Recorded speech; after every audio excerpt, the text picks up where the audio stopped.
A wonderful welcome to the chat room where we have meaningful conversations meant to change the world. I'm joined by Barry, my colleague and host for tonight's conversation. Hi, Barry. How are you?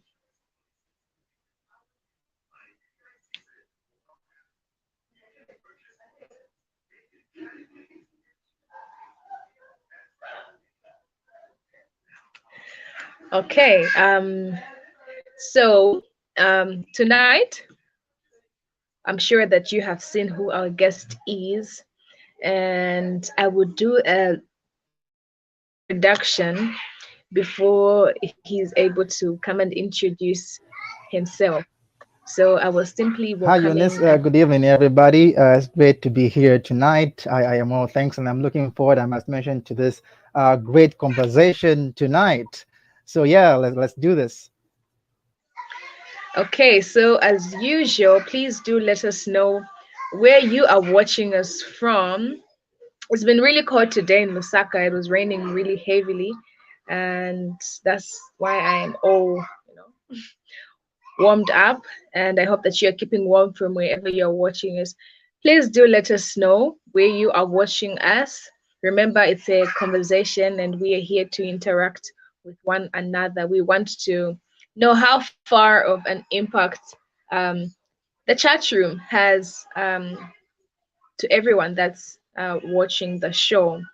So tonight we will be joined by Mr. Edwin Wane, and I'm pretty sure that uh, we did a little bit of an introduction uh, in when we posted his photo. So Mr. Edwin Wane is an author and also the founder and CEO of Kawiwi Financial Advisory Company. So he's very passionate about wealth creation and also making money. And I'm sure that if you follow him on Facebook, you will attest to what I am saying. So Mr. Edwin Wane has authored 3 books, and I have read one of the books and soon to read the other two.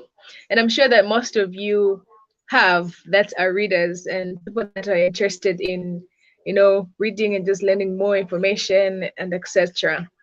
So, uh, so the first one that I read is Hustle Like a West African.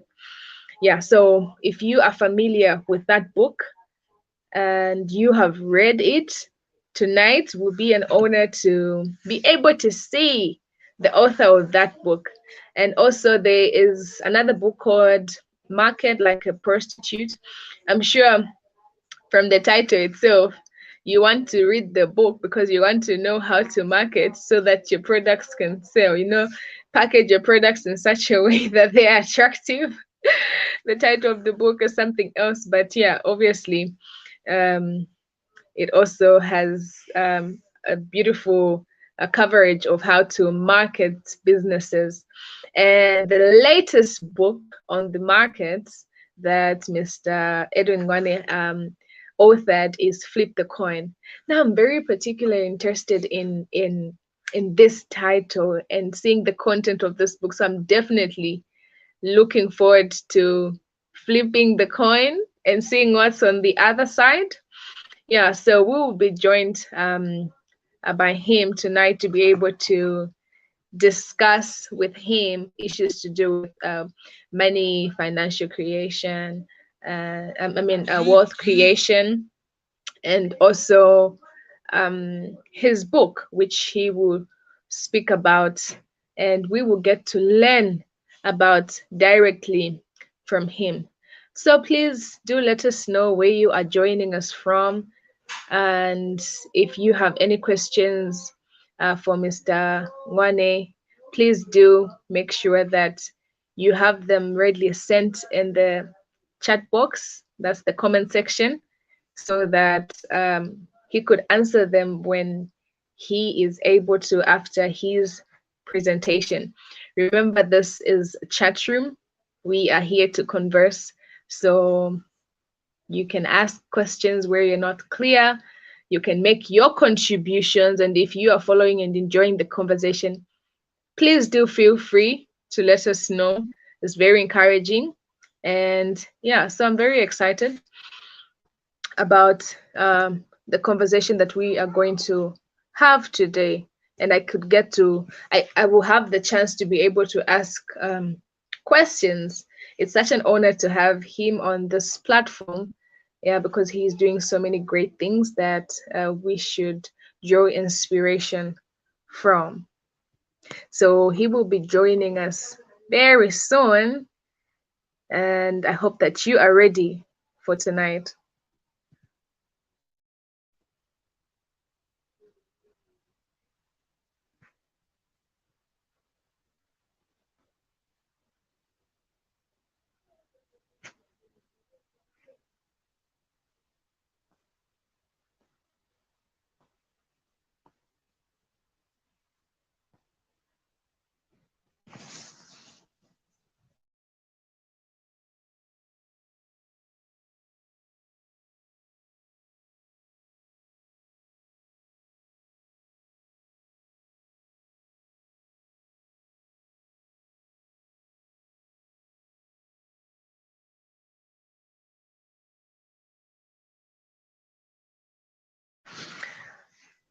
All right, amazing. So as we are waiting for our guest, I would just like to ask and provoke a question for all of you that are joining us live tonight.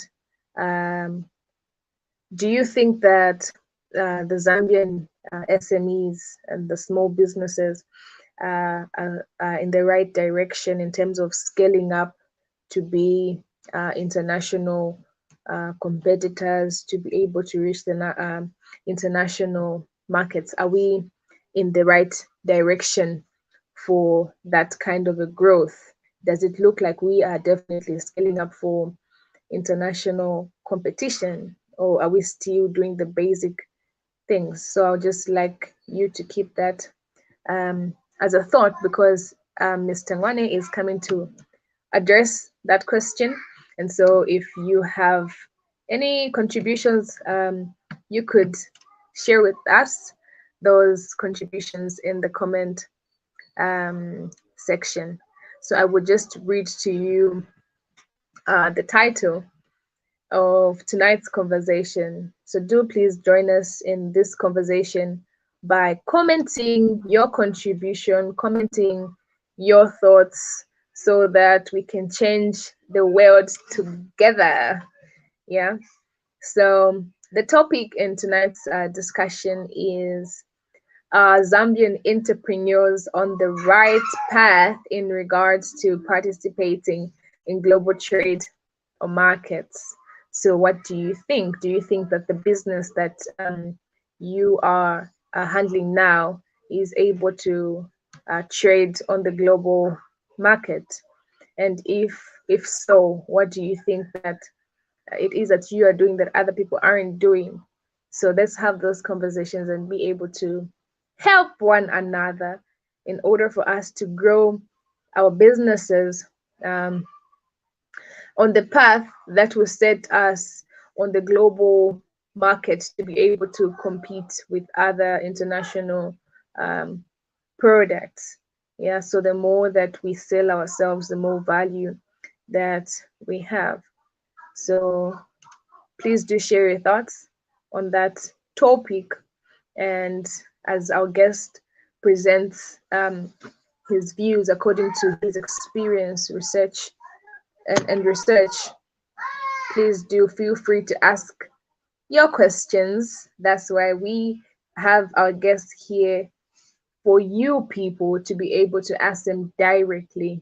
So yeah, please do keep that in mind. I will be joining you soon.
Okay, hello and welcome back to the chat room.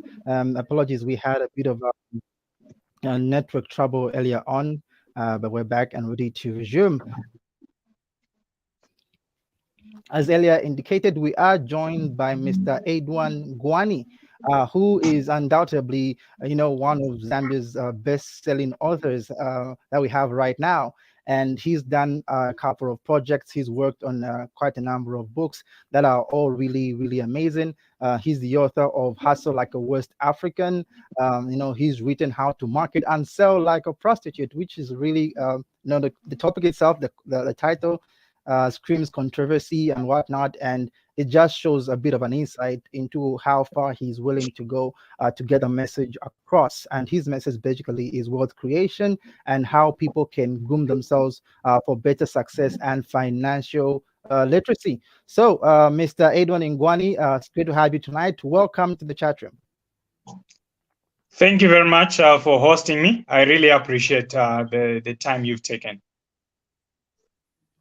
Wonderful, wonderful, wonderful. So tonight, we have an interesting topic, and we want to talk about entrepreneurship and have a bit of a focus really to gauge where Zambia is currently and where Zambia is going in the next couple of years in terms of the entrepreneurial landscape, specifically looking at SMEs and startups and people who are engaging in businesses now.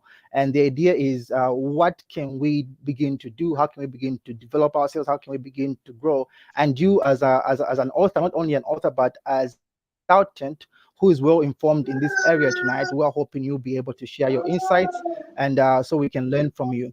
But before we get into that conversation, you've recently worked on a new project and you just launched a book. I believe that should be this previous week, entitled "Flip the Coin."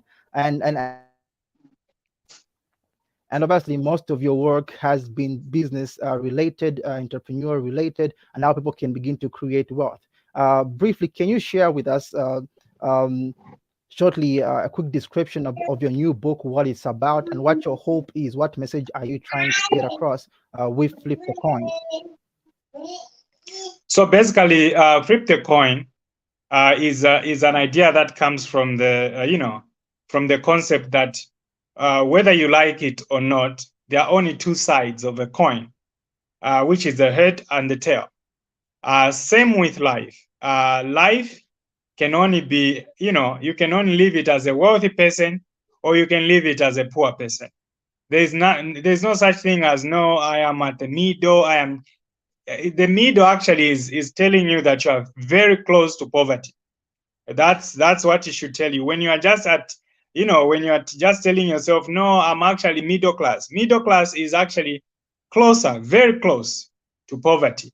So we have to flip the coin. So you are either living on the tail side of life or on the head side of life. And to be able to live the life you want, I think it's up to you.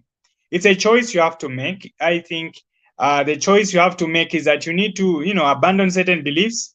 There are certain things that you are going to change. There is so much dependence syndrome in this country, entitlement. There is there is so much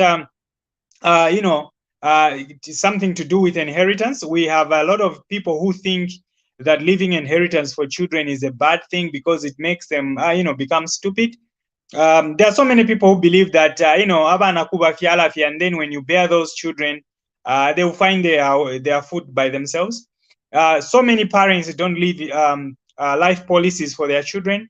So even if they died today, there is really nothing for their children. They are going to scamper around life, and they expect that their uncles and their brothers and their sisters will take care of their children.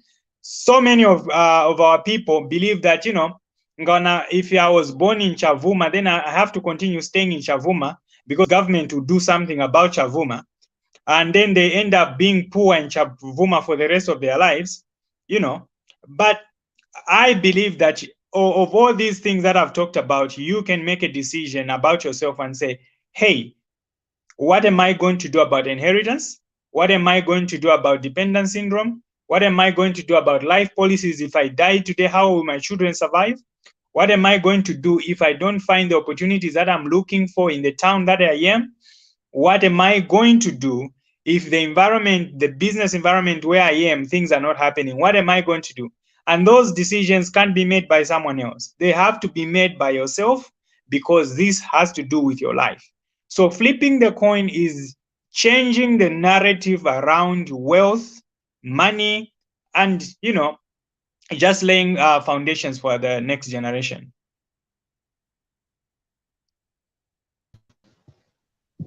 Absolutely amazing, and I'm sure that this book is definitely going to make a lot of people want to flip their lives from the area of comfort zone. So I'm this is not just able how to the book. get you clearly. To hear me? Are you able to hear me now?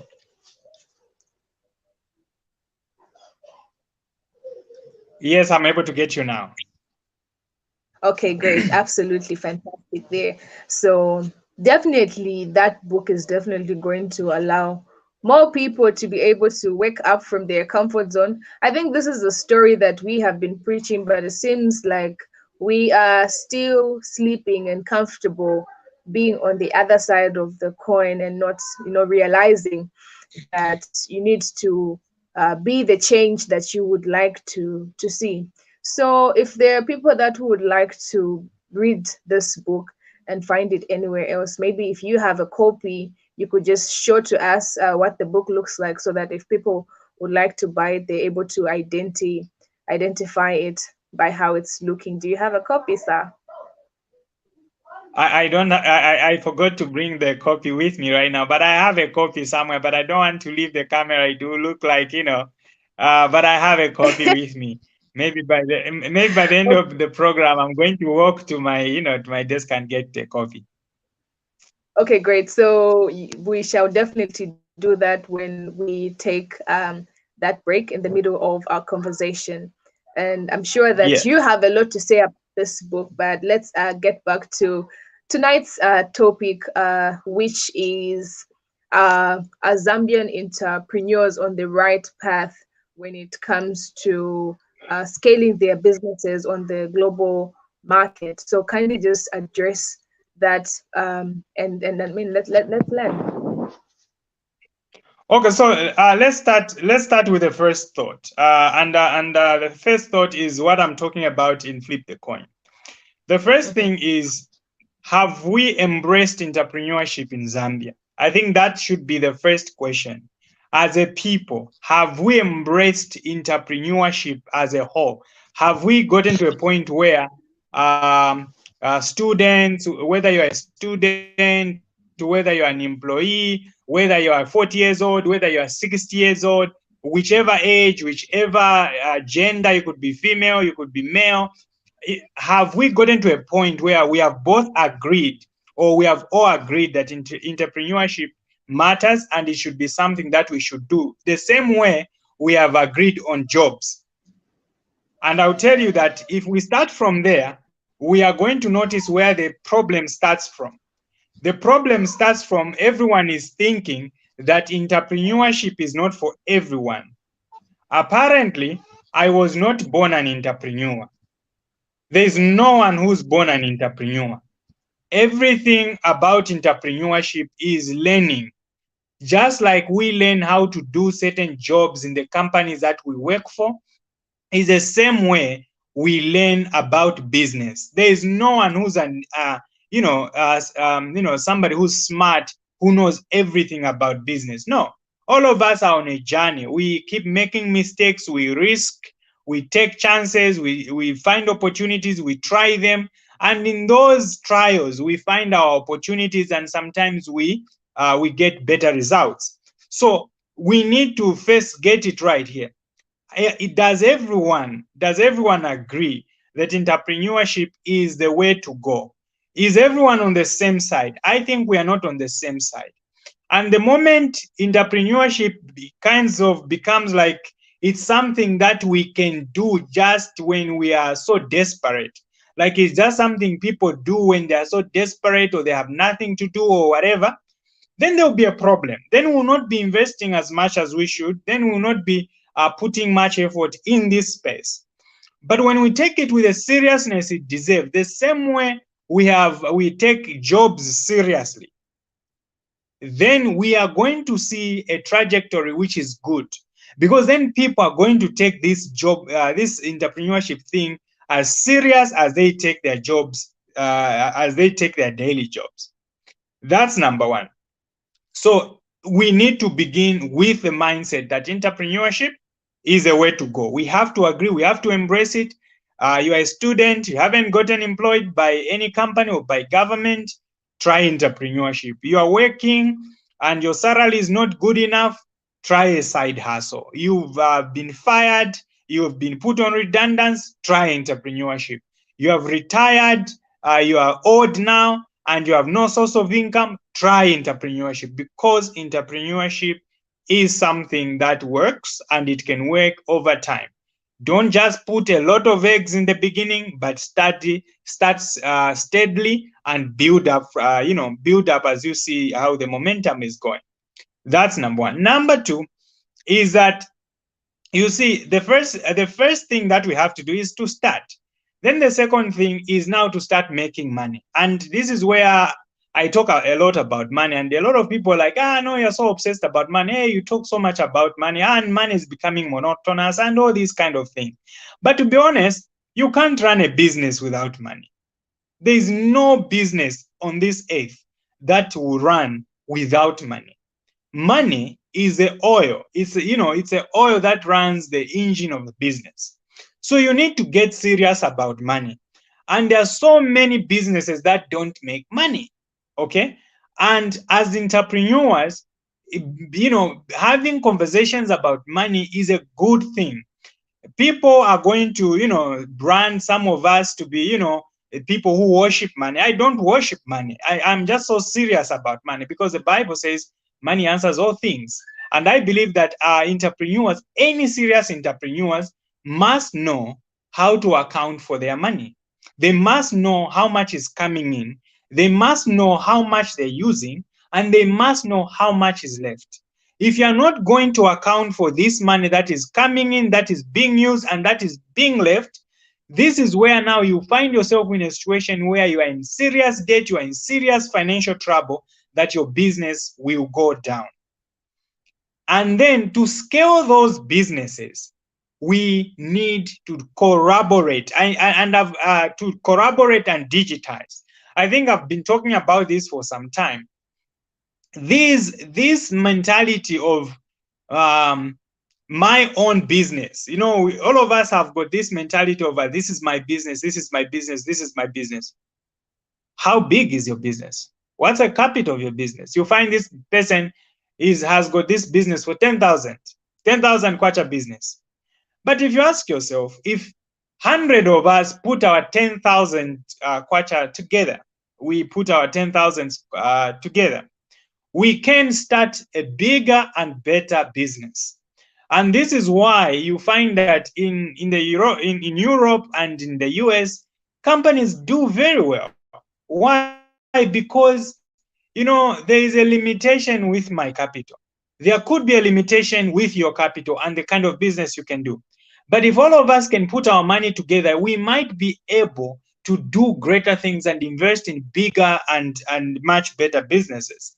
And I encourage entrepreneurs to, find people who think like you, who are on the same journey like you, who want to do great things like you, and collaborate. And how do you collaborate when other people are not in Zambia? And this is where digitization comes in. And we have all these platforms right now. I'm doing an interview with you. You're in your home. I'm in my home. What has made this possible? It is because we have technology now. So this technology is one thing also many entrepreneurs are not taking advantage of. Now is a time when you can do business with the Chinese. You can do business with the Arabs in the Middle East. You can do business with the Europeans. You can do business with Americans. You can do business with the Brazilians. Right now, if you were to check the Brazilian websites and look for opportunities, you might find that there are plenty and plenty of Brazilians who wants to do business with Africans. Are we able to do that? Are we looking for those? No, we are not. Why? Because we love to live in our small worlds, in our small world. But I believe that as entrepreneurs now, the world has become very small. We can own it, we can squeeze it, and we can get all the juice we want from this world because there is no one stopping you.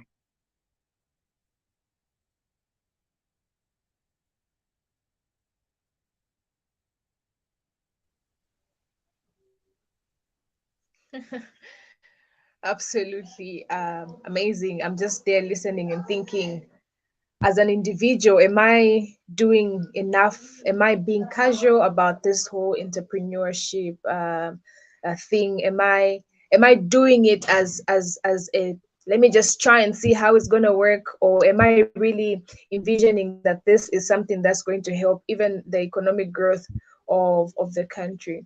So what are your thoughts about the small scale businesses that are coming up or mushrooming in our country?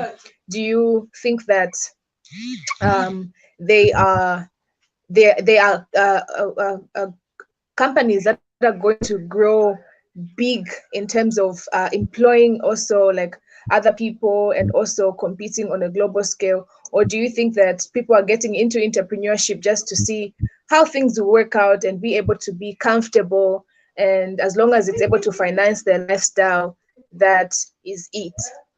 Is it how it is, or are people really working to build companies so that they can be able to open branches even outside Zambia and across Africa? Okay, so let's start like this. For me, I Okay, believe that. so let's start like this. For me, I believe that. Okay, I believe that entrepreneurship is something we get into for personal benefit. We don't get into entrepreneurship to make life better for the others, or to I know so many people. No, I want to change other people's lives. Yeah, but to be honest, most people get into business or get into this entrepreneurship for personal gain. But in the process of trying to achieve your goals, you realize that you need to, you need to give something to your community. You need to employ people. You need to, contribute to the paying of taxes. You need to change a few things and change other people's lives. But the main drive into getting into entrepreneurship is that you are going to have a life that you are looking for. You're going to have financial freedom, and you're going to lay wealth for your next children. So let's start like this. That's where we start from. Now, there is a collective responsibility as entrepreneurs now to contribute effectively to the country. Which country? It's Zambia. Let's start from there. So if the government really believes that entrepreneurs are the backbone of the growth of the economy, then the government must recognize the challenges that all these small-scale entrepreneurs are going through. And we will never throw away this idea of financing. A lot of times I've seen people saying entrepreneurs don't need financing. They can come up with creative ways of what? Yes, they can. But to be honest, money is very important for entrepreneurs, and entrepreneurs that have done very well were funded. We are talking about Elon Musk. A lot of people talk about Elon Musk. He's such a great guy. What they don't know is that Elon Musk got government money for so many years to test his projects, which were failing, and he made it work using the government's money and other people's money. If he was just using his personal funds, that project of SpaceX and that project of Tesla would not have worked. So the government, if it really wants entrepreneurs or SMEs to be part of the development agenda of this country, then it must come on board and ask entrepreneurs, what are the challenges that you are going through? One of the things that is happening right now in our country is that the cost of doing business is still high. And an SME in Zambia cannot compete with a Chinese. An SME in Zambia cannot compete with somebody in South Africa. How do we make, the playing field easier for a Zambian so that he can compete with a South African who's selling potatoes in Zambia? How do we make it easy for a Zambian to compete with a Nigerian who's bringing in chitenge materials from Nigeria? How do we make it easy for a Zambian to compete with an Ethiopian or a Ugandan in terms of importing coffee, cocoa, and all these things that are found in East Africa? This must be something that the Ministry of Commerce and Industry or the Ministry of SMEs must look into and say, how do we make it easier for our people, one, to export, two, to reduce their cost, and three, to get easier financing. If the government doesn't have the money to give to entrepreneurs, then it needs to go to the banks. The local banks must be flexible enough now to start lending to entrepreneurs. If we are not going to make entrepreneurs in Zambia have an easy way of doing business, then they cannot compete effectively with the Chinese that are getting $50,000 loans. They are coming to Africa to invest. They are liquid. These guys are solid. They are liquid. And then when they come here, their production costs in China are so cheap, so they can literally bring their products and dump them in Africa and make a killing, while a Zambian is failing to make peanut butter at a cheaper cost. So these things are real. Government must take keen interest and start asking the entrepreneurs, not holding those political endeavors. No, they need to hold real endeavors with entrepreneurs. Ask them. The Association of Manufacturers, Chamber of Commerce, ask these people, what are the main challenges? The cost of doing business is so high, and it is very difficult to compete. That's why I say in my book that at the end of the day, I as an entrepreneur, then I am forced, instead of doing the manufacturing here, I'm supposed now to collaborate with a Chinese. So I will tell a Chinese man, manufacturing this or making this in my country is very costly. So I'm not going to do it. I want you to manufacture this in your country, brand it in my name, and ship it over to Zambia. And this is how we're going to do it. By the way, which country is going to employ more people? It's China, of course. So China will have a production line. They'll have more people. I will just have a product which I'm going to be selling to Zambians and making money. Why is this happening? It's happening because for me to lay a production line in this country is very expensive. The policies and all these things that we have put, the permits, and it's just so complicated in Zambia. I feel the government must come in, especially that this government is saying it's supporting entrepreneurs. The government must come in and ask entrepreneurs where the challenge is. Let the entrepreneurs also be law-abiding citizens, pay taxes, help to employ people, and better the communities they live in. But it starts with all of us collaborating, the government as people, and know that together we are better than individually.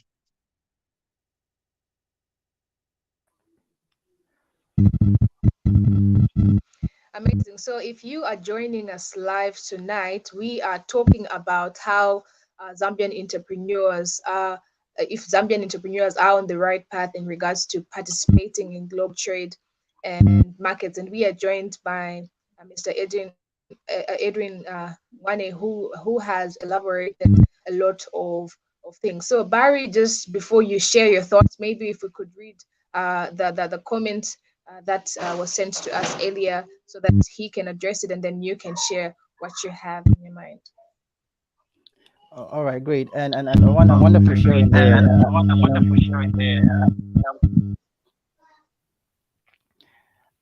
I've been listening, and I'm definitely learning a lot here now. And I have a couple of questions to ask you, Mr. NGWANE, tonight. But before that, we have a question from Elias Lutongo, and he's asking pretty much, how can he invest money precisely? And he's looking at a capital of 20,000. And this is a good question because I find it very practical, because today we have a lot of entrepreneurs starting up in Zambia, and people has evaluated capital as an issue. So people don't have, like, starting 1 million or 100,000 kwacha.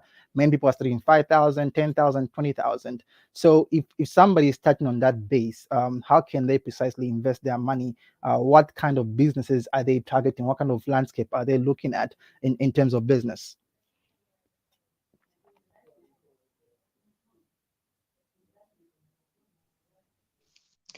So to begin with, I think entrepreneurship is something that we do to make profit. And as you are starting your business, you need to be very clear that when I go into this business, I'm going to make profit. For me, I believe in profit first. You need to put profit somewhere. There has to be the money mindset somewhere to say, how much money am I going to make when I invest in this business? So with a capital of 20,000 kwacha, I think you can start so many businesses. But I will tell you certain businesses that you can't invest in. 20,000 is not enough capital to start a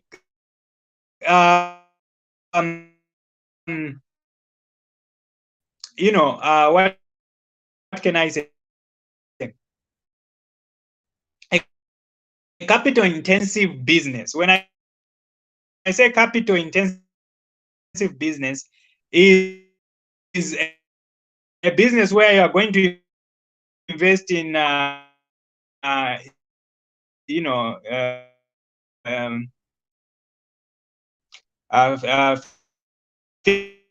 fixed assets. You are going to invest in machinery. You are going to be investing in buying of equipment, and it's not gonna be enough.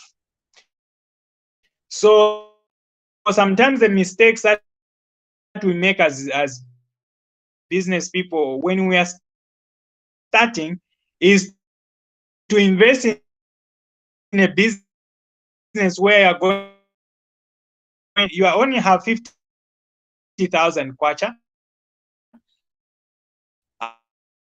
and you spend 48,000 in the equipment, and cash flow is 22,000 kwacha. Then it becomes very problematic for you to run that business.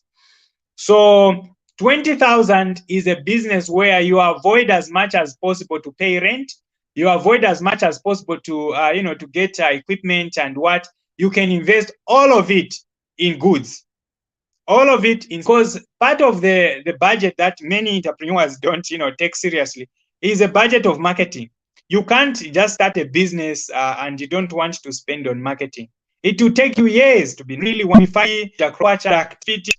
And sometimes how much from the you can actually be buying meat from the cold storage, repack it, and you open up your own meat center. There are so many things that you can do with a 20,000 kwacha. You can either maybe buy a sealing, just like a sealing machine, and start placing your labels there on your meat, and start reselling that meat that you get from the cold storage. You can be selling clothes. You start up a business where you are selling phone accessories. You can start an agro product business where you are selling small level agri business and agri products. There are so many businesses you can start, but my advice is that it shouldn't be capital intensive, meaning you shouldn't spend a lot of money on equipment, because then you will not have the cash flow. You won't have, you lose certain things. But what I need also to mention to the gentleman is this: start a business around something that you love.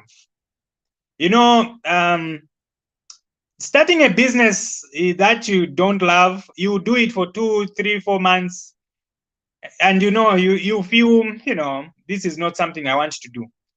And I think that is a mistake. You need to also research around the things you love. What do I love? What am I gifted in? What has God given me that I love to do? That is very important. So self-awareness, look at what you love, look at, your environment. You love fashion. Imagine you love perfume. If you just love perfume, it's very easy to sell perfume. But if you are somebody that doesn't have a clue about perfume and you start selling perfume, how you struggle. Because the first journey it will be to learn about perfume, to understand perfume, so that will take you long. So start a business you love. With 20,000, don't invest in equipment. Invest it in products or services or whatever.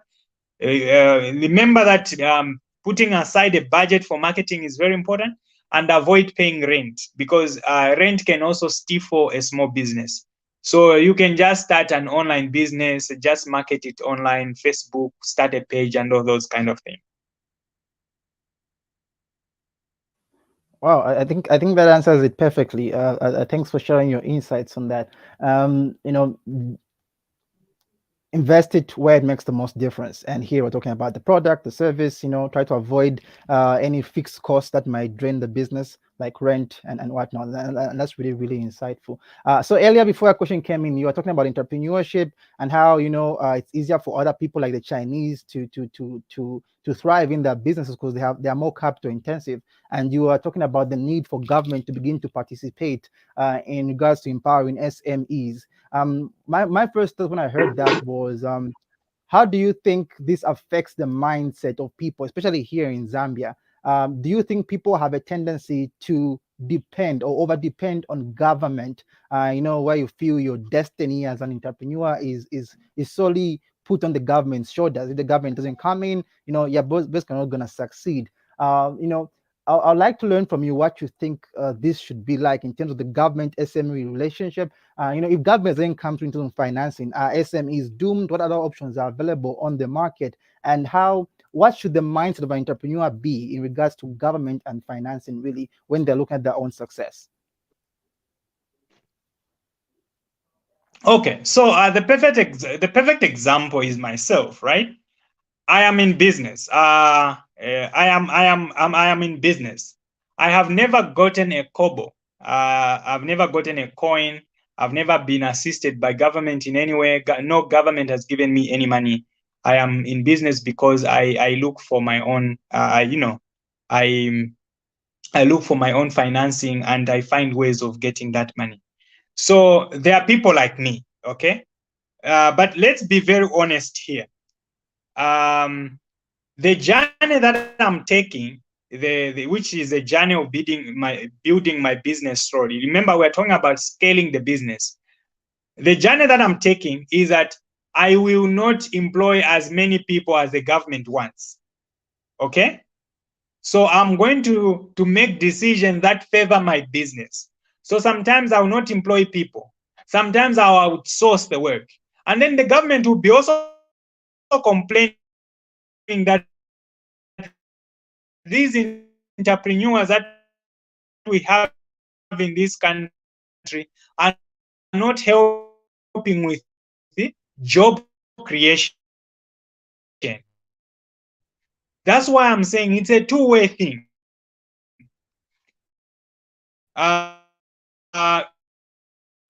It's a two-way thing.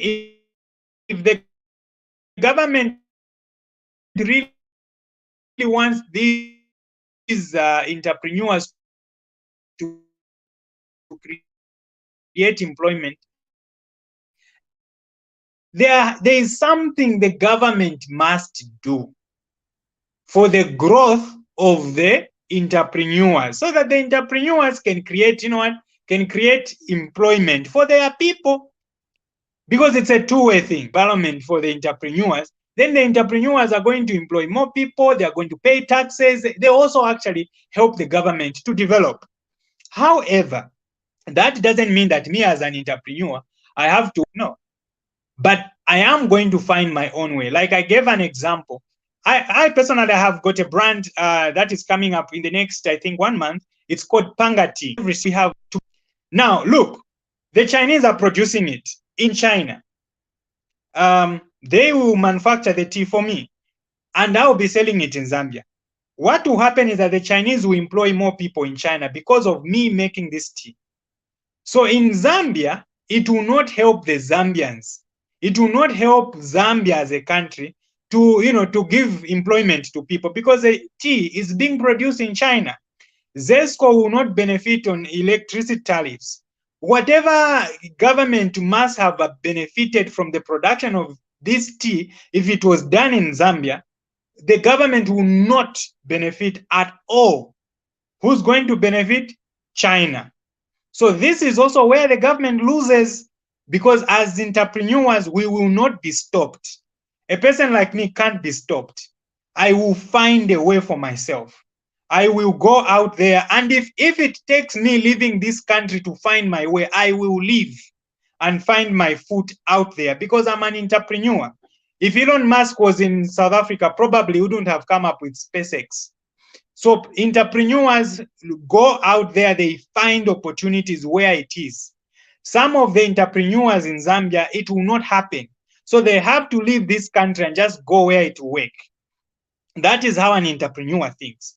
If it comes to funding, I have talked about, using collaboration. Sometimes there are people with money, but they don't have ideas. You need to know where to find them. You need to collaborate with them. I mentioned collaboration because, technically speaking, there are so many people that are, like engineers. I'll give you engineers. When you want to start a construction company or an engineering business and whatever, engineers, sometimes they have the capacity to do great things, but they do not have the capacity to run a company, get contracts, and because this government, the people who get contracts, including governments, they will say no. First, 50% has to be done by you on this contract and all that, and you find that there is no money. There's no money for equipment. There's no money for this. There's no money for that to run that project. So in such circumstances, you need to learn to find partners, go into collaboration with people that have money.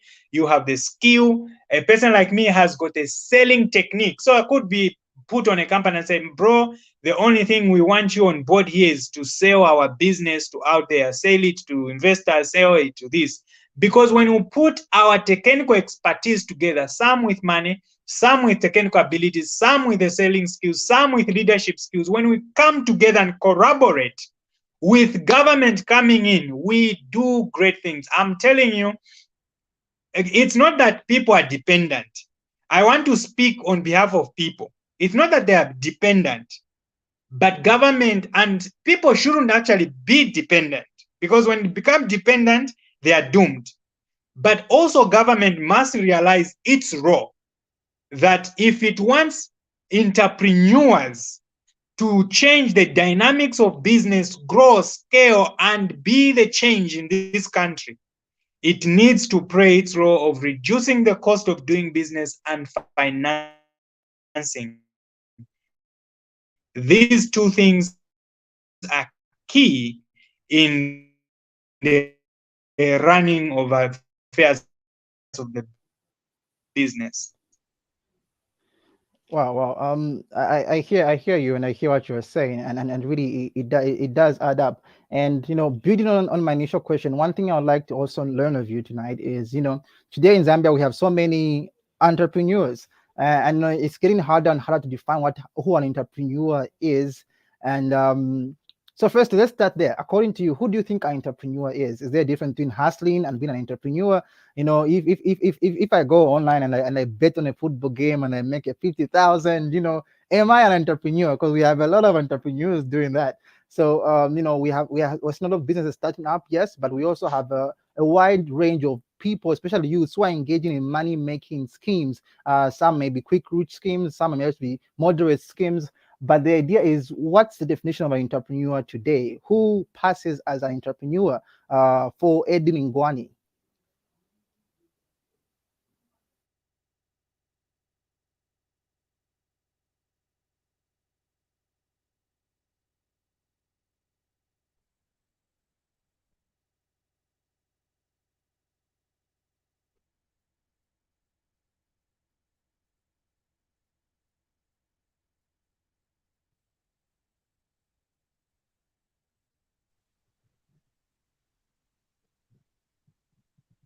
think that your mic is still muted. Mr. Ngwane, your mic is still muted, so I couldn't hear anything that you said. I didn't get your question. I think I don't know whether it's a network, but I didn't get your question clearly. It was broken. Okay, all right. So I can rephrase. So basically, what I asked is today we're seeing a lot of entrepreneurs come up in Zambia. We're seeing a lot of people engaging in business, and by the day, it's getting harder and harder to understand exactly who an entrepreneur is, because there are a lot of people who want to make money. You know, employment rates are really, really low. So people are engaging in different things. We've got people who will go, they'll bet on a football game today. They are making maybe roughly a week 10,000 kwacha, some maybe 1,000 kwacha off betting, and there's different things that people are engaging in today on the Zambian landscape in order for them to make money. So I'd like to learn from you, who exactly, according to you, is an entrepreneur? Who passes for an entrepreneur according to EDWIN NGWANE's definition?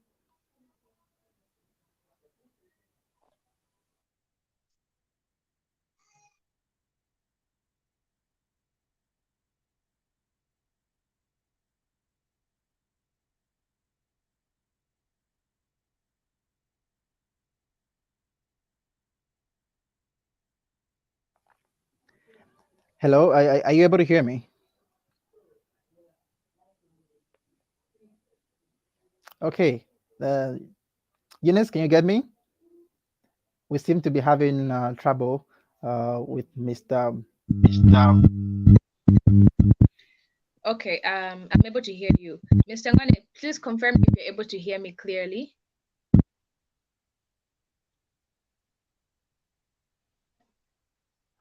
Okay, there must be a glitch in terms of the network. Okay, maybe if we could just go on a break and come back, and maybe we could just conclude.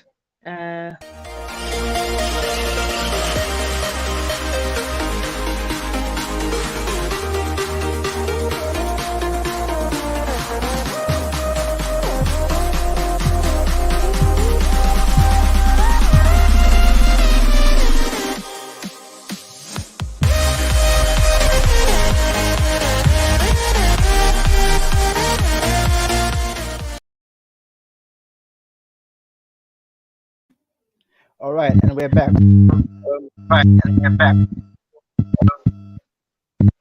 All right, so as we wait for Mr. Ngwane to reestablish himself again, we can have conversation around this question. So Mr. Lutungu here is saying he's a 24-year-old and he's asking whether it's okay to invest in government bonds for the long run.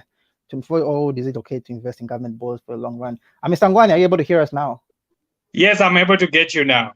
Wonderful. All right, so my prior question was, today on the Zambian landscape, we're seeing so many people interested in making money, and we have so many people engaged in different ways of making money. And today you'd have someone who's able to go online, bet on a football game, and probably that's like a lifestyle. On a week they're making 1,000 kwacha, some making 10,000 kwacha, some making more than they're losing, some losing more than they are making. But basically, it's getting harder and harder to understand by the day who exactly an entrepreneur is. And some people, when you just say entrepreneur, it's hard to understand who exactly is an entrepreneur, who gets to decide this thing, what does an entrepreneur look like. So we would like to learn from you tonight who you define as an entrepreneur, who passes as an entrepreneur by EDWIN NGWANE.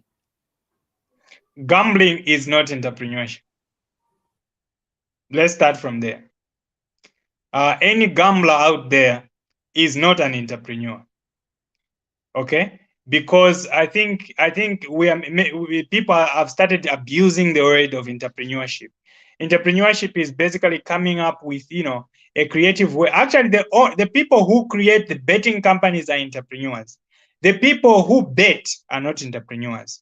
Those are gamblers who are losing money and winning just in one of the few days that they and all this kind of thing. But it's regrettable that a number of youths have decided that gambling is the way to go, because you see, in as much as yes, they make 1,000 here, they make 2,000 there, how many people are losing? I think that's where people need to understand. The person who has actually come up with this betting thing is not a stupid person. He's actually somebody who's making a killing out of betting of these. And you should notice some of these things, you should just be smart about it. Why is it that most betting houses are common in the compounds and in these towns, in the along maybe, you know, these where people don't think clearly? Why is it like that? I think this should give you a clear. I've never seen a betting house at Manda Hill. I've never seen a betting house at Central Park, Central Mall, at Lewanika Mall. All these upper class people. I've never seen any betting house there. Why do these betting house owners put them strategically around Simpson, in Kanyama, Jonling, Chawama, George, and Matero? Why do they put them there? Because they know that they will catch the people that are not thinking clearly somewhere there. Either it's a niche of illiteracy or something like that. Betting is not entrepreneurship, and I think people should now become serious, especially the youth. You can't be betting as a form of, you know, risk taking and say, no, I'm a risk taker, you will lose money. Let's invest them. Actually, you see, you are better off ordering items, you know, even if the money is not so much, and you make some money and create a decent income from, than betting.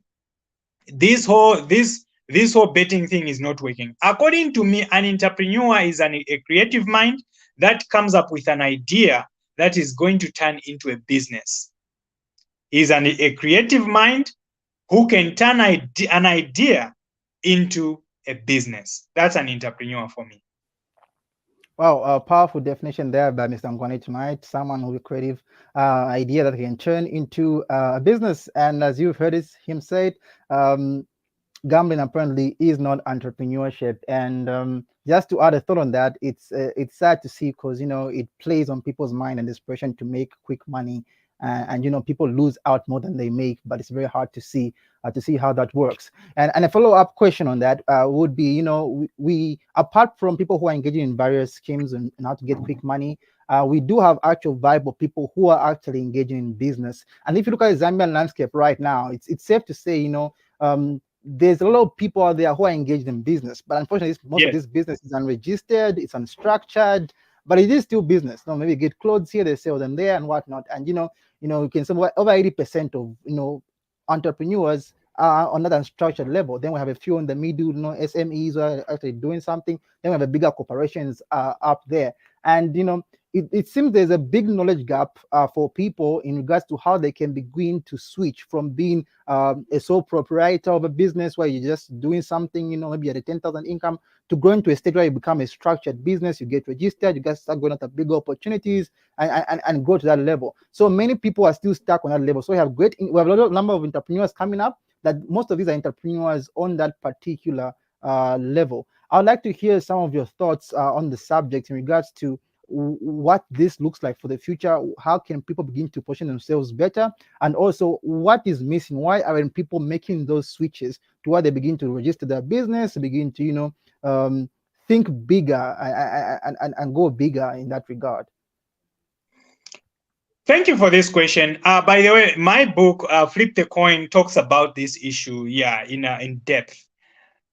You see, the most important thing, according to me, my philosophy is that the most important thing is to start. So I applaud all the business people out there who have started one small business after another. I don't look down upon any business. I really respect somebody who decides today to start a business, no matter how small. It could be a 200 kwacha business, 5,000 kwacha business, 100,000 kwacha business. I have a lot of respect for them. It doesn't matter in which structure. The most important thing is you have started. You have started, and with a leap of faith, that company is going to grow. Now, here's where we need to now become serious with growth. Number one, the reason why most businesses don't grow is capacity. So just because you started the business doesn't mean you have the capacity to take the business to another level. You see?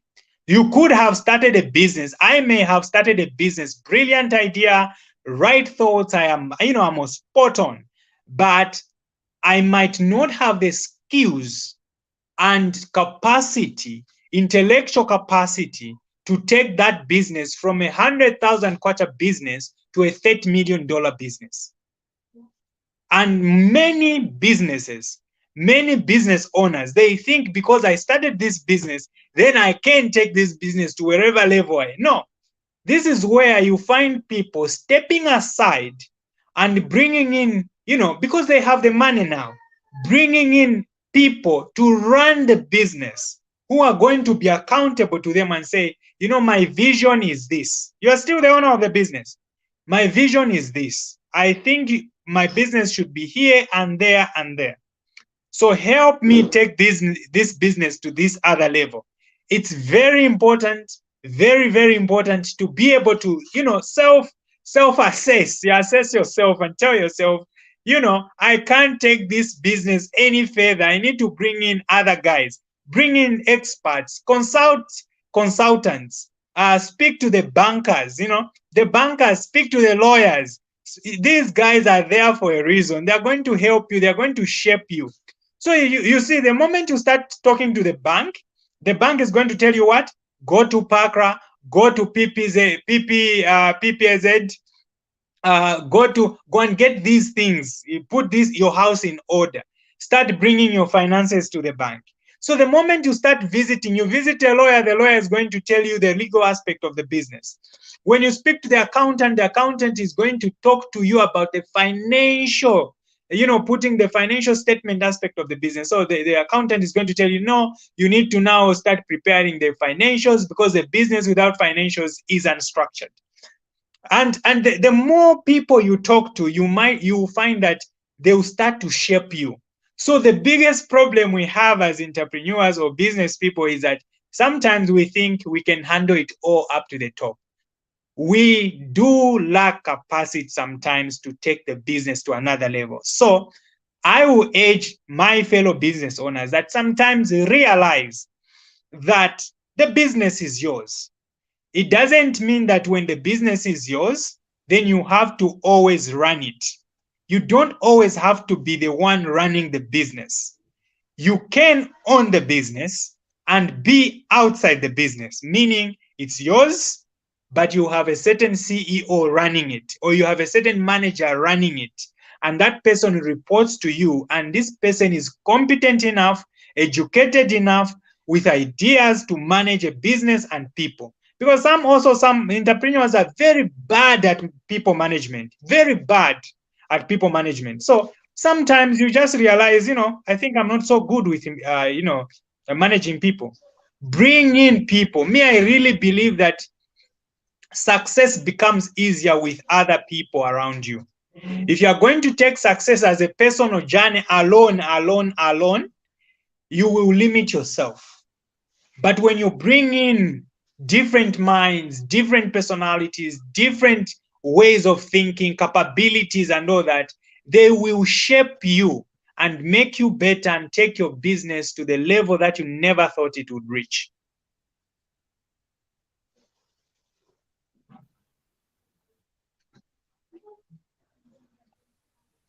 Wow, amazing insight there. Amazing insight there, and really practical, practical too. And even as we begin to conclude now, I think I have one final question for you. But before I ask that, we have an inquiry here from Mr. Lutungu, and he's saying, is it okay for him to invest in a government bond for the long run? He's a 24-year-old.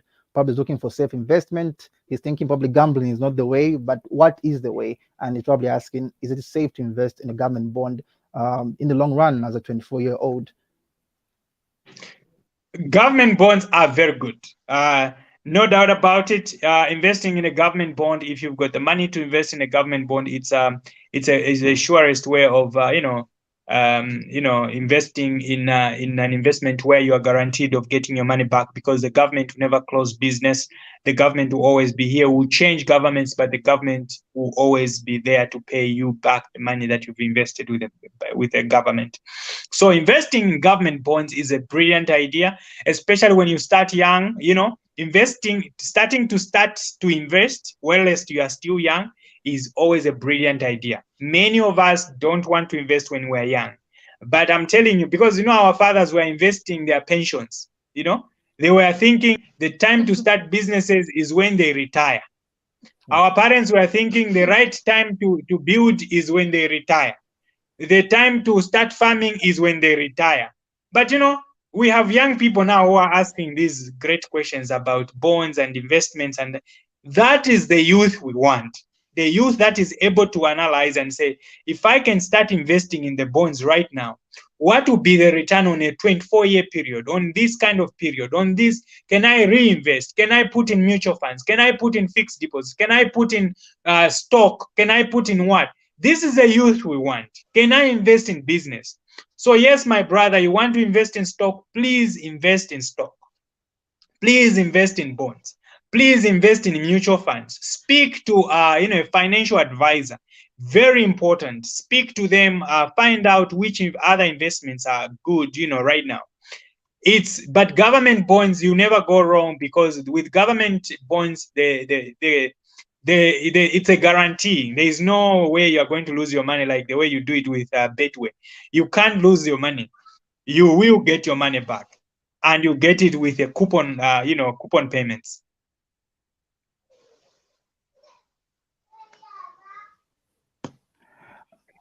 All right, great. I believe that does answer it. And my final question for you tonight would be this. And obviously for me, I'm very vested in this kind of conversations. I could be going on with questions. And it's really, really valuable to ask these things and to learn and have such kind of conversations if we're going to look at any real growth on a personal level, on an entrepreneurial level, on a business level, and also on a country level. And finally, looking about Zambia being able to compete on the global market, getting more Zambian businesses out there, to that kind of standard.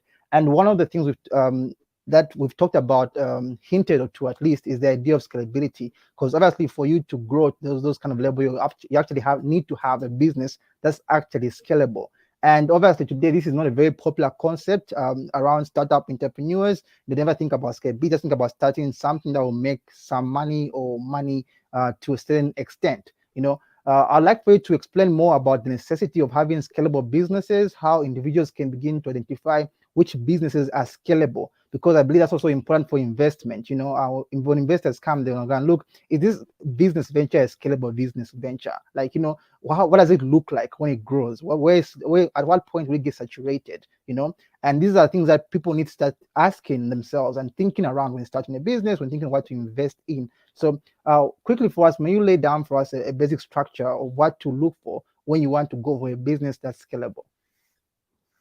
Okay, so number one, a business that is scalable must be able to replicate itself. So a business that is scalable should be replicated. You can replicate the same model. You can replicate it in Malawi. You can replicate it in China. You can put it wherever. The same kind of concept. Number two, it should never be around one person. Any business that is centered around one person cannot be replicated, because it's like utunga and sapato. You are the one who's doing the shoes. And if you don't do the shoes, then this shoe, usually when I find, actually in town, every time I'm in Cairo Road, I find somebody is selling tujato tungila and sapato, those for knitting shoes. I usually go to that guy and say, hey, bro, you need to change this business, because this business will never grow. Because how many times do people do these shoes? It's by accident. Maybe in town, somebody's walking and they just find their shoe is done. Any business that depends on your hands, like it's you who has to do it, is not scalable. A business must be, you can employ another person, use a certain model. So there has to be a certain model which can be replicated. We can employ as many people as possible. We can employ Chinese, Europeans, Brazilians, and they can still work with that model to replicate and to do great things. That's very important. Then your business must have the capability to be digitized. Any business that is focused on brick and mortar is not going to, it's very difficult to scale it. I'll give you an example. I had a restaurant business when I was in Dola. I closed it.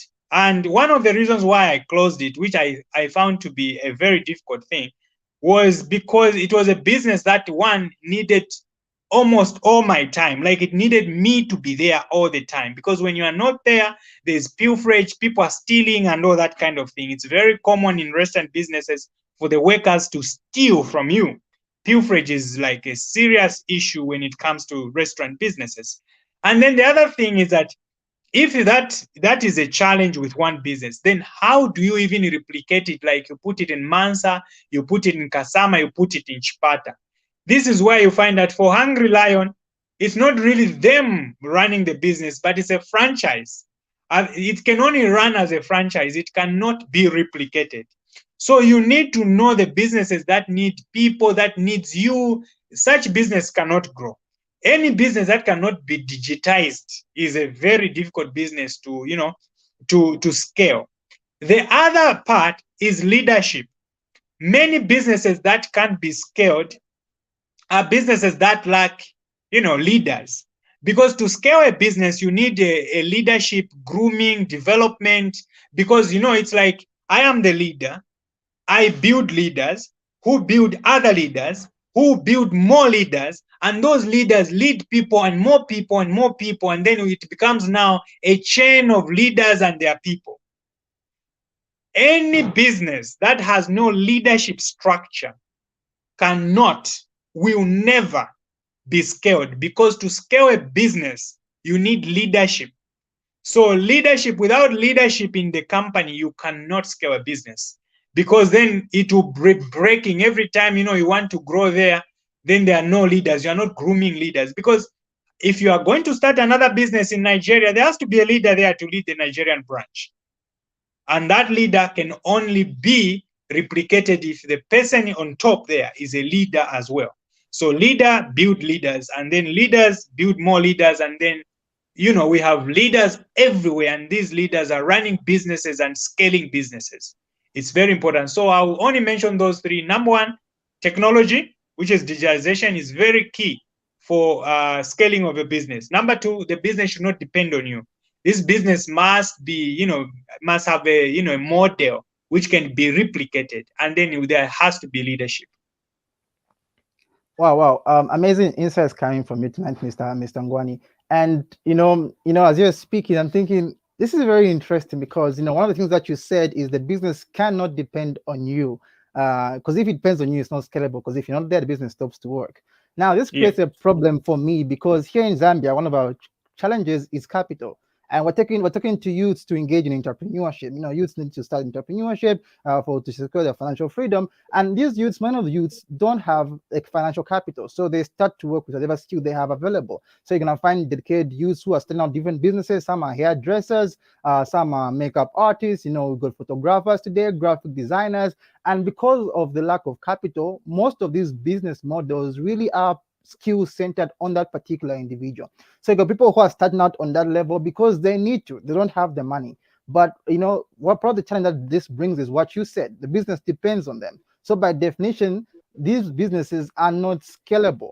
But it's like, to me, it's like a snake that's eating its own tail. So it creates a loop where, like, a swimming in the same pond water. How can youth begin to break out? Is there a way to start at a point where you are, the business depends on you, but you're still able to begin to think differently, such that to some extent you create a model around that business? How can people do that? Okay, so I love the fact that you've talked about starting the business using your skills, because I always tell people that you can start a business without money, and a number of people know that I share that a lot. And I tell them the only way to start a business without capital, without any money, is to start a skill business, a service business, or a business around your talent. These are very key. So for somebody like me, I'll give you an example. I'm a writer. Okay, so I am a writer. I write books, and because I write books, at first, I'll be honest with you, at first I will just write a book and I'll sell them myself. I'll sell them myself to people and all that. The demand grew. I couldn't cope. I failed completely. Like, there were so many orders and people started complaining. I called you last week that you should bring your book. You have not brought your book. What's happening? Are you serious? Do you want the money? I said, I think this won't work because it depends on me delivering every single book. I had to partner with a distribution company, which is Bookworld. Bookworld has branches across the country. So I understand they have a distribution, which I don't. So I have to go into partnership with them. Now look at this relationship.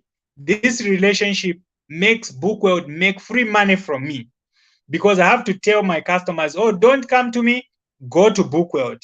And Bookworld is going to get a certain percentage for selling my books. So this partnership is giving away money. But at the same time, it's giving me some freedom to do other things. So one, if you're a skill-based business, you need to learn certain things that you need to let go or partner with others who can do something for you so that you can focus on other things. That's number one. Number two, replicate your skills. Train people. Let's say you're a photographer. I know a number of guys who are good photographers like Tony Media. Tony Media is a great photographer, but what he has realized now is that he can't photograph every day, and he can't be doing those things every day. So he has created a Tone Media company where there are other photographers whom he's coaching, he's making them become better photographers. So it's a skill that he has, but within that skill, he has employed other photographers who make the work easier for him. So when they hire him, they hire Tony Media because they trust that Tony is a better photographer. But he also gives those jobs to his people whom he has trained to say, go and photograph at this wedding, go and photograph at this event, go and photograph at this. So now instead of just focusing on a skill as you are alone, you replicate your skills in others. So you bring in other fellow graphic designers, other this, other that, so that you are not the only one doing graphic designing. You can actually, tell people, your workers, work on this, work on that. When you become now the guy that looks at the final product and say, I don't like this, go and redo it. So you can still turn your skill business and try and grow it. When it grows like so big, you can now create leadership where now you focus on leadership. I'm sure you remember when I said leadership, you become the guy that now just says, I know what photography looks like. I know what music looks like. I know what graphic designing looks like. I'm sure you've seen what Canva is. You know what Canva is. There is a website called Canva. There is a lot that happens, which is more like graphic designing. You can also, as a business, okay, as a skill person, turn your skills into a digital product. You can turn your skills, the skills into a digital product and start selling a digital product at a mass scale. That is what Canva is doing right now. Wow. Thanks. I'm being tempted to ask another question, but I'm just going to Please ask it. Eunice, go ahead. And I think that Mr. NGWANE is ready and well vested to take on every query, every question. But really, my concern is just in terms of mindset, in terms of collaboration and what it is currently, because I have been hearing you speak about collaboration if one has to grow. But then here comes a situation where everyone wants to be their own boss, everyone wants to be their own graphic designer, like no one wants to be pushed around.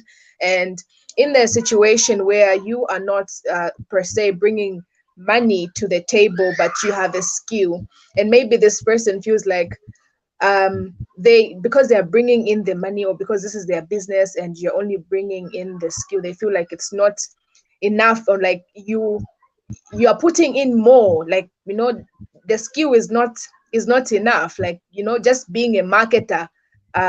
Take for instance, like we can't have you and just be a marketer. We need you to do more than just that.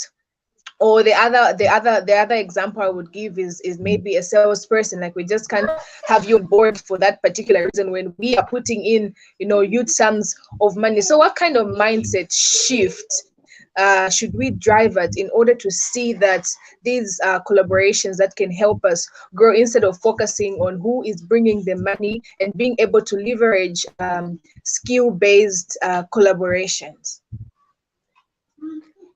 I'll tell you something. The biggest challenge to most collaborations in Zambia is their handshake collaborations.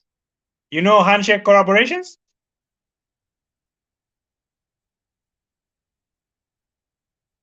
Eunice?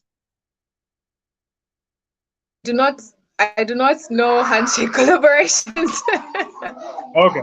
So the handshake collaborations is you and I, Eunice, we just say, Eunice, you and me are going to work together. And then, we give each other a handshake and we say, you and me are going to be working together.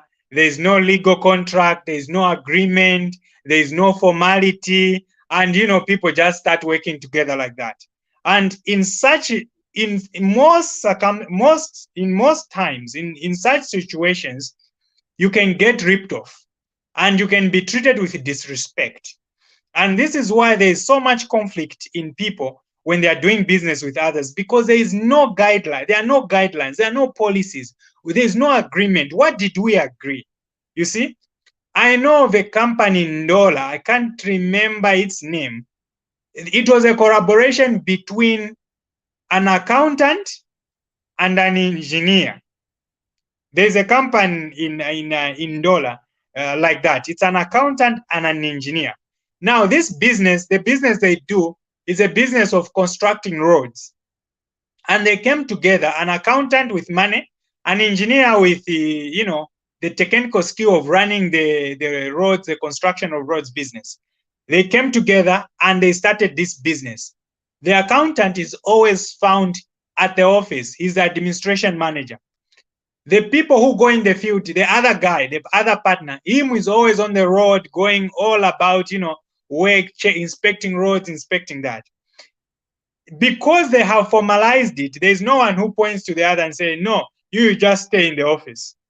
There's no one who says, no, you didn't put in money when we started this, you just brought in a skill. Why? Because there is a formal agreement when they start. I would never, I have no interest going into a business with anybody where it's a handshake agreement, where we just say, bro, let's start business together and then we start business. I don't do such business. I have had so many offers where people come to me and say, Edwin, I want you to join our company on a promissory note. We'll do this, we'll do that. I usually tell them with a lot of respect, I am not joining you. I have so much respect for you. I have so much respect for your business, but I'm not joining you. I can only join you when I see a legal document which binds both of us. You do something I don't agree with, I'll sue you and I'll rip you off. If you do something fun, if I do something fun to me, you take me to court and I'll pay you. There has to be guidelines. So yes, it's a challenge. It's a big challenge to collaborate with Zambians especially. Zambians believe that the guy who's bringing in money is a boss. No, it's not always like that. Because if somebody else is bringing in a deeper skill, you will not create the business without that skill. So you need to have a certain level of respect. Even leadership, there are people who can stabilize your company through their great leadership. You need to respect people like that. Marketers, there are people who can bring the marketing edge, which can make you dominate the market, bring in business and do great things. All those things you need to take into consideration.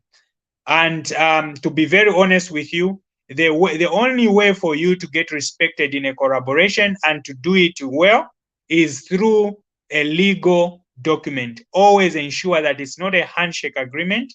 It's something legal that both of you are going to be bound by. Absolutely fantastic. And I think that many people needed to hear that, especially SMEs. So just really to summarize and crown everything that you have alluded tonight. Barry, I am not going to allow you to say anything because you might as well start asking many more questions. I'm sure we'll have another session where we will have to discuss more with Mr. NGWANE, because I feel like there's a lot that needs to be spoken about.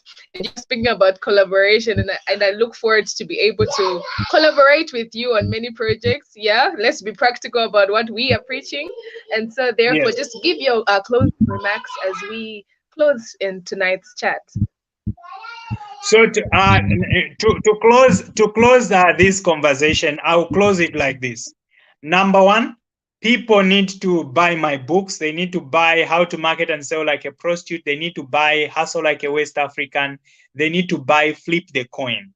And I'll tell you the reason why they need to buy these books. Number one, we were talking about mindset, the issue of mindset. I talk about the issue of mindset a lot in Hustle Like a West African. It's a very thought-provoking book. It changes, the way you think. It challenges you with the way you think and how you look at things. So mindset is key, because I think if you have the same mindset that you had yesterday, you remain in yesterday's. So that's number one. Number two, many businesses don't grow and don't make money because they can't market and they can't sell. So you need to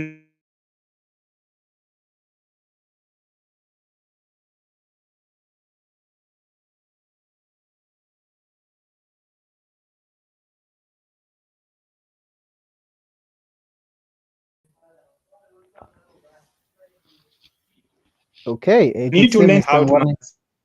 Okay, he's back.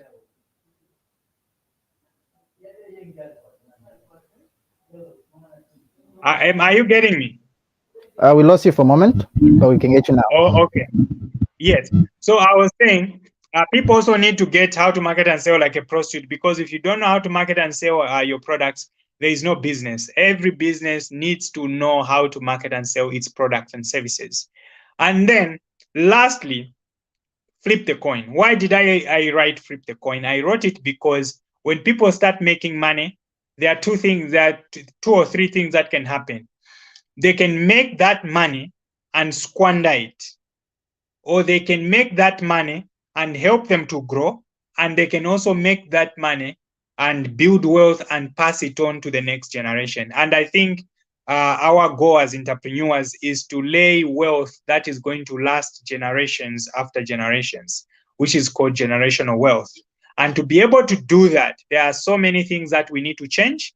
There is some things that we need to get rid of in terms of the financial management is key. So I think people must read my book, my latest one, Flip the Coin, which talks about money, how people should handle their businesses, their finances, and their money. It's very important that we build wealth, and we build it not just for ourselves, but also for our children and their children. We also need to market and sell like prostitutes, because selling and marketing is part of the business. And to get these books, you can go to www.EDWIN full name.com, www.edwinngwane.com, just as a full name. That's where you can access my books. We deliver countrywide, and there are also soft copies for those that love soft copy books, but those books are available. If you also want consultancy, our Kawiwi International is also does business consulting, financial advisory consulting, insurance consulting, and all those kind of things. Otherwise, thank you. I really appreciate to be hosted by the both of you, Barry and Eunice. Thank you for the initiative. Thank you very much. It's a pleasure and an honor. So, Harry, I know you are itching to say something. You can usher our guest as he leaves, so we could finally close our chat. All right. We conclude. Let me just make mention that this perhaps has been one of the most lengthy chats we've had on the chat room in a while. And it really does show to the value that's coming out here that really Mr. Edward Ngwani has something to say, and he's got really ideas that I personally believe in. Just upon hearing him now, will change the world and will transform our country. So once again, just recall what he said. I recommend you go out and look for his books. Flip the Coin, the recent publication. How to hustle like a West African. How to sell and market like a prostitute. All this is about mindset really, and this information will equip you. Do engage with Edwin Ngwani on his Facebook page. Follow him wherever he is, and I'm sure he's everywhere. Go to his website and interact with him. These are the kind of minds that we need to interact with, because these guys are like, they are shaping the next generation of leaders. So we're really grateful, Miss Edwin Ngwani, for coming through on the chat room, and we're looking forward to seeing more of you, because obviously we have got a lot to discuss. So unfortunately, this is where we end tonight. This is where we end tonight. Okay, I hear you say something. Unfortunately, you're muted. So you can say it again. Absolutely. Thank you. It will be my pleasure to appear on your show again. Awesome. All right. So unfortunately, this is where we end for tonight. We love you guys. I'm looking forward to seeing you next time on the chat room.